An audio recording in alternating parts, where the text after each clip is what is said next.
김영일 전문가와 함께하는 이슈 플로우 시작하겠습니다. 오늘 이슈 플로우는 딱 이 시기가 되면은 우리 투자자들이 가장 기대하는 것 중에 하나가 바로 산타 랠리가 되겠습니다. 시장에서 약간씩 조금씩 얘기가 나오길래 빠르게 이슈를 좀 잡아왔는데요.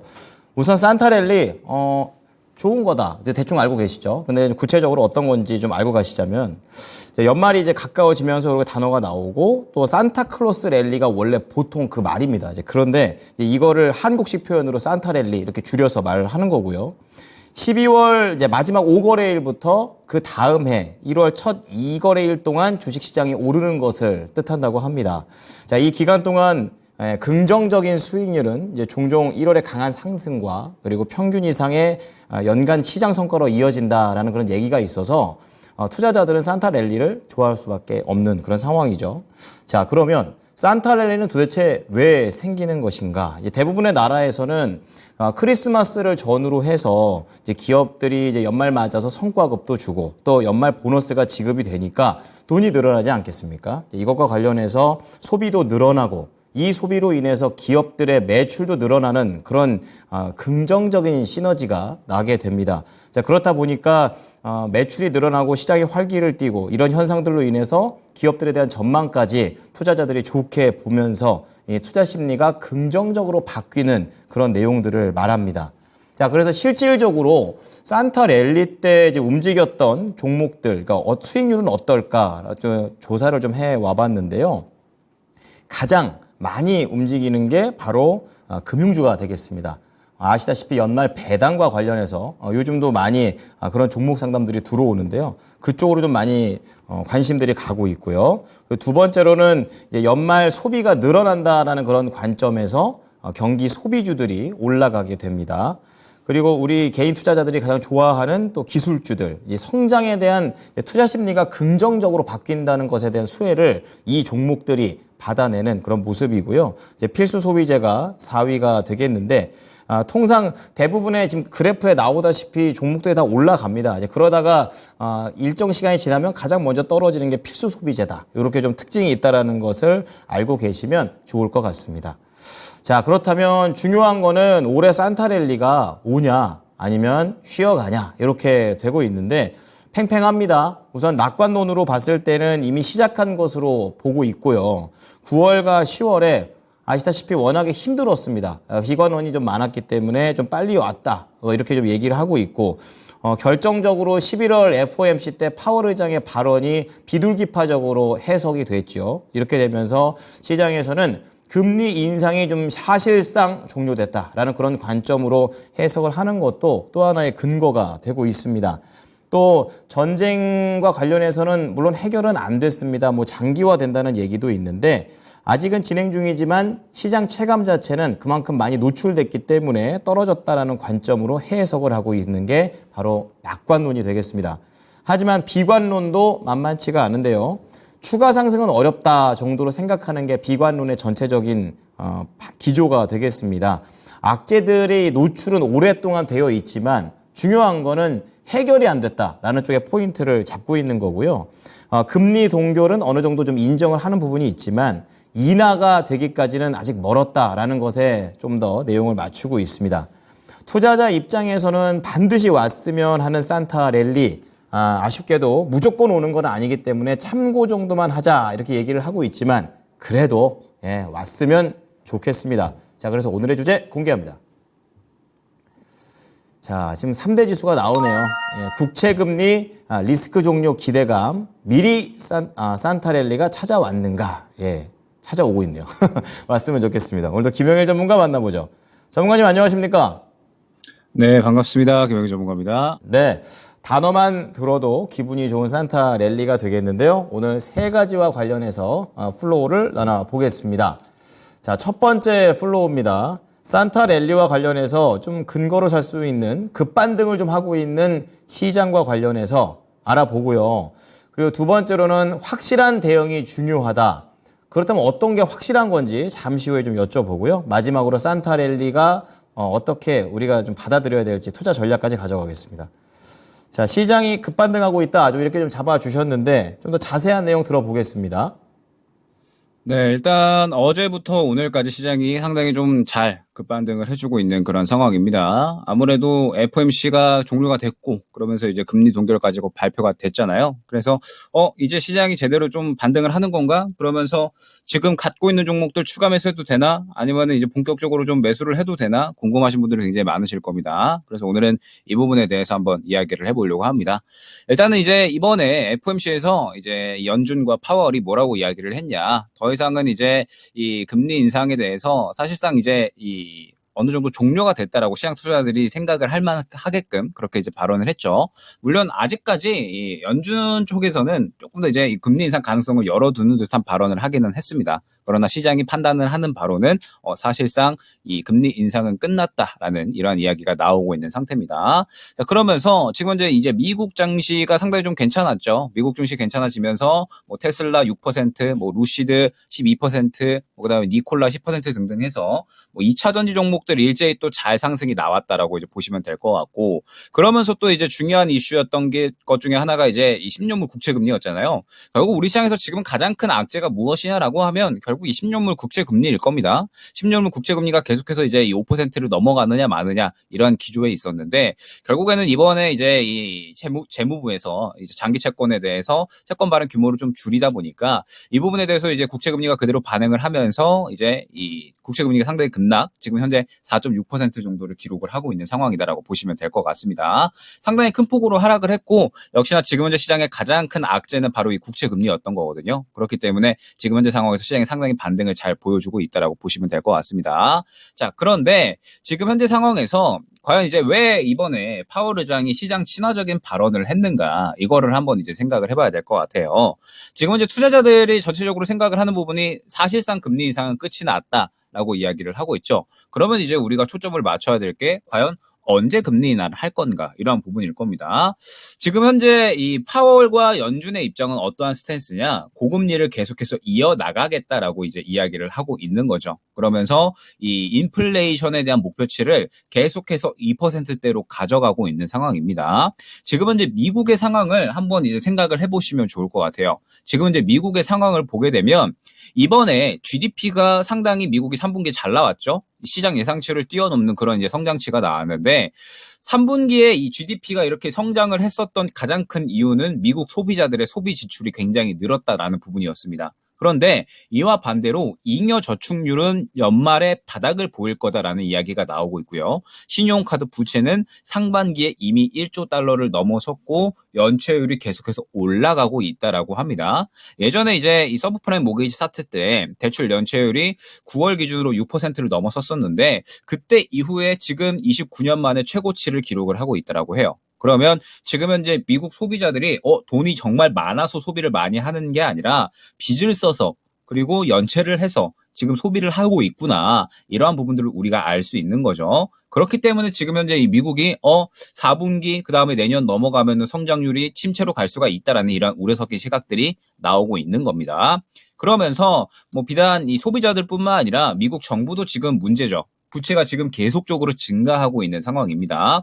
그러면서 이번에 재무부가 물론 이제 이 장기 채권에 대해서 발행 규모를 줄이겠다라고 이야기를 했지만, 이미 부채는 거의 천문학적 수준이다라는 이야기가 나오고 있는 상황이고, 그렇기 때문에 여기에서 채권 발행을 더 할 수는 없을 것이다라는 이야기가 나오고 있어요. 큰 규모로 할 수 없을 것이다라는 이야기가 나오고 있는데, 또 생각을 해봐야 될 게 바이든 대통령 입장에서는 어찌됐든 내년에 또 대선이 있다 보니까 대선을 준비하려면 돈을 써야죠. 그러다 보니까 채권 발행을 늦추려고는 하지는 않을 것 같습니다. 돈을 계속 쓰면서 뭐 원조안이라든지 혹은 이제 뭐 인프라 투자안에 대해서 계속적으로 이 정책을 좀 밀고 나가지 않을까라고 생각이 되거든요. 그렇기 때문에 사실 지금 현재 미국의 상황은 이번에 3분기가 GDP 어느 정도 긍정적으로 올라왔다라고는 하지만 뭐 지금 현재 상황에서 좋은 상황은 아니다라고 보여집니다. 자, 그러면서 이제 앞서 이야기했던 것처럼 지금 현재 시장의 악재가 완전히 다 사라졌느냐, 그거는 아니다라고 봐야 돼요. 지금 현재 전쟁이 끝났느냐라고 하면 전쟁이 아직 끝나지 않았죠. 여전히 이라는 전쟁에 대해서 계속적으로 무언가 이 발언을 하는 이러한 이야기들, 뭐 그다음에 뒤에서 자꾸 이제 조정하고 있다, 이러한 이야기들이 나오고 있기 때문에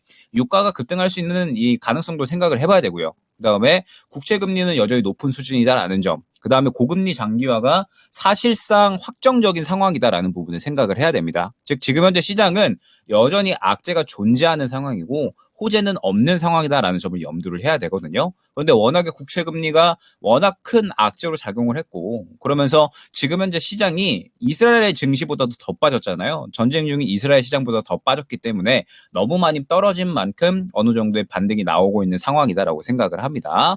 자, 그러면 결국 지금 현재 시장은 완전하게 찐 반등이다라고 보기에는 아직까지 우려해야 될 만한 요소들이 많이 있다라고 저는 생각을 하고 있기 때문에 결국에는 11월 달은 단기 반등세로 당분간 진행이 되지 않을까라고 생각을 하고 있거든요. 그러면은 이제 결국 여러분들이 중요한 게 지금 현재 2차전지 워낙에 갖고 계시는 분들이 많은데 추가 매수 당장 바로 진행을 해야 되는지 아니면 또 신규 매수를 접근을 해야 되는지 이 부분이 굉장히 중요할 것 같습니다. 그래서 종목별 대응 방법에 대해서 한번 또 우리가 잘 생각을 해봐야 되는 시기가 아닌가 생각이 됩니다. 네, 미국에서 GDP 잘 나온 게 확실히 미국 사람들은 스트레스가 많은 건지 내일이 없는 것처럼 이렇게 빌려서 소비를 한다는 게 좀 어이가 없습니다. 이 GDP 인상 단기적일 수도 있겠다 이 생각 들고요. 앞서서 단기 반등을 전망을 좀 하셨는데 그럼 관련된 확실한 대응을 두 번째 플로우로 잡아주셨습니다. 어떤 대응을 하면 될까요?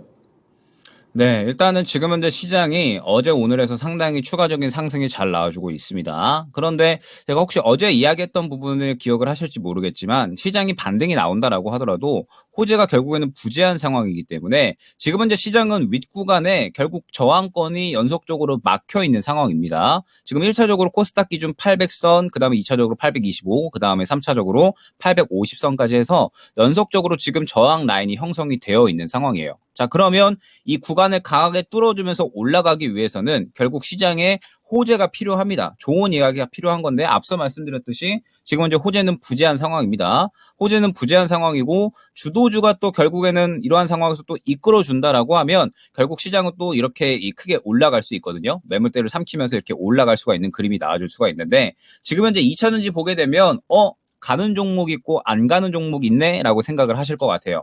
지금 보게 되면 에코프로 바닥을 어느 정도 잡아주려는 움직임을 보여주고 있기는 하지만 그렇게 큰 상승 나오고 있지 않습니다. 그다음에 에코프로비엠이 그나마 괜찮죠. 에코프로비엠이 그나마 지금 추세를 올려주고 있는 상황. 그다음에 포스코 그룹주들 한번 보면 포스코 그룹주들도 무언가 바닥 잡아주는데 강한 움직임은 나오고 있지는 않아요.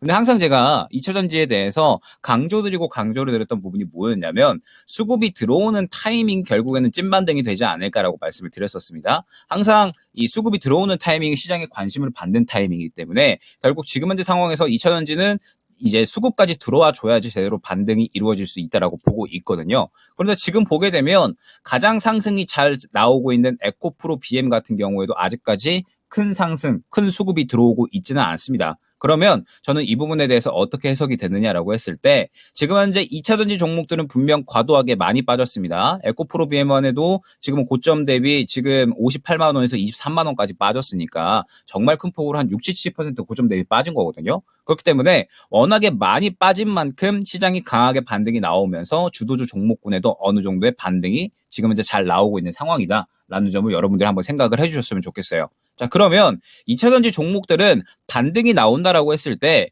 결국에는 이 매물 구간이 여러 구간이 형성이 되어버렸거든요. 예전에 이제 이 올라오는 구간에 맞추어서 지지 구간에 상당히 또 개인 투자자들이 많이 매수를 했기 때문에 결국 이 구간에 1차적으로 현재 구간, 그 다음에 2차적으로 이 구간, 3차적으로 이 구간 해가지고 연속적으로 매물대가 많이 생겨버린 구간입니다. 그러면 2차전지 종목들은 예전과는 다르게 매물대가 형성이 되어버렸기 때문에 이제는 순차적으로 올라가는 구간을 맞추어서 대응을 해야 된다라는 뜻이 되겠죠. 자, 그러면 이제 2차전지 종목들은 지금부터가 또 중요해지는 겁니다. 말씀드렸듯이 지금 에코프로비엠이 가장 그나마 상승이 잘 나오고 있는데 매물대가 연속적으로 형성이 되어버리는 과정이에요. 그러면 지금 현재 구간을 뚫어줘야지 추가적으로 25만 원대까지 상승 가능하다라는 거고 또 25만 원대에서 또 추가적으로 상승이 나와줘야지 30만 원대까지 상승이 가능하다라는 뜻이 되겠죠. 지금 현재 상태에서 이제 드디어 바닥 잡았고 2차전지 이제 본격적으로 급등할 거야 라고 보기에는 아직 시기상조다라는 뜻이 되는 겁니다. 그렇기 때문에 혹시나 최근에 바닥권에서 추가 매수했거나 혹은 신규 매수하신 분들은 지금 현재 구간, 그 다음에 2차적인 매물대 구간, 3차적인 매물대 구간 가격대를 염두하시면서 이 가격대마다 추가적으로 상승이 나오는지 아니면 그렇지 않는지에 따라서 뭐 홀딩 혹은 이제 뭐 매도해야 되는지 이러한 부분들을 잘 생각을 하셔서 전략적으로 대응을 하셔야 됩니다. 자, 그러면서 11월 달에 단기 반등장이 저는 예상이 된다라고 말씀을 드렸었잖아요.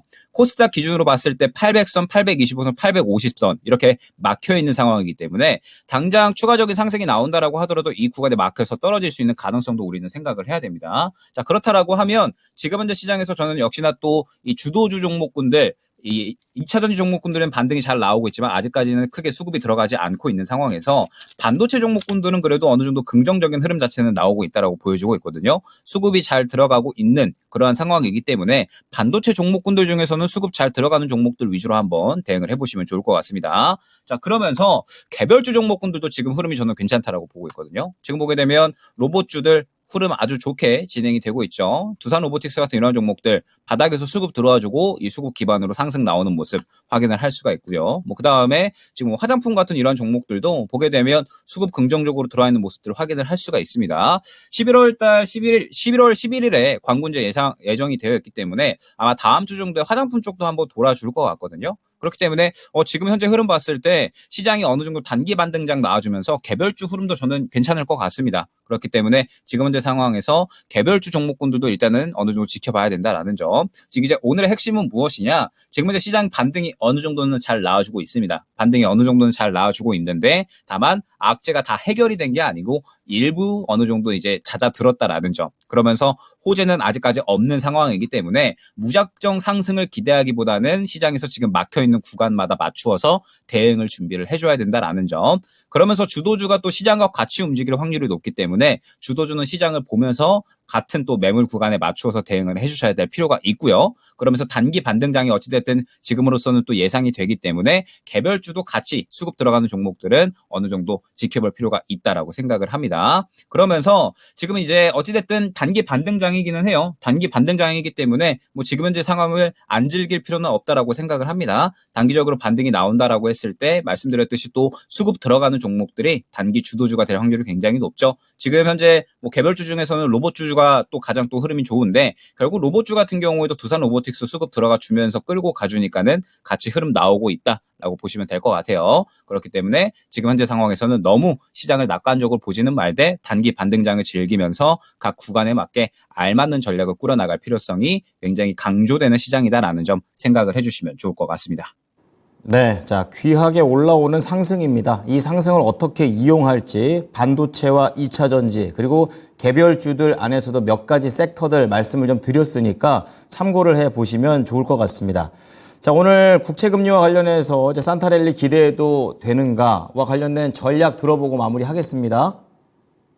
네, 일단은 시장이 그래도 어느 정도는 이 반응이 좀 잘 나와주는 것 같아요. 국채금리라는 워낙에 큰 악재가 있었는데 이 부분이 어느 정도 잦아들면서 반응을 잘 해주는 것 같습니다. 다만 말씀드렸듯이 호재는 부재한 상황이다라는 점. 그렇기 때문에 시장이 무언가 급반등을 하기에는 물론 해주면 좋겠지만 당장에 이 부분을 그냥 무작정 기대하기는 조금은 어려운 상황인 것 같아요. 그래서 11월 달은 굉장히 전략적으로 잘 활용을 하셨으면 좋겠습니다. 단기 반등이 나온다라고 하면 어찌됐든 주도주와 개별주들 나눠서 분위기가 나올 텐데 이 주도주와 개별주들이 또 어떻게 분위기가 나오는지 주도주 쪽에 수급이 들어가 주는지 아니면은 개별주들이 수급이 들어가 주는지에 따라서 또 11월 달에 주도해주는 종목군들이 바뀔 거거든요. 그렇기 때문에 11월 달은 이 주도주와 개별주 종목군들 나눠서 어디에 수급이 들어가는지를 위주로 보시면서 단기 반등장을 잘 즐기셨으면 좋겠고 말씀드렸듯이 지금 현재 시장이 반등이 잘 나오고 있지만 무작정 이전 저 고점까지 한 번에 다 회복해 줄 거야. 쭉쭉쭉 상승 나와 줄 거야. 라고 생각을 하기보다는 아까 말씀드렸던 각 구간에 맞는 이 대응 구간이 있습니다. 지금 현재 막혀 있는 구간들, 매물 구간들, 저항 구간들이 있으니까 이 구간에 맞추어서 전략적으로 한번 잘 대응을 해 나가 보시면 좋을 것 같습니다. 네, 조심해서 나쁠 것 없을 것 같습니다. 오늘 내용 잘 참고하겠습니다. 한 주 동안 고생하셨어요. 네, 감사합니다. 네, 이슈 플로우 김영일 전문가였습니다.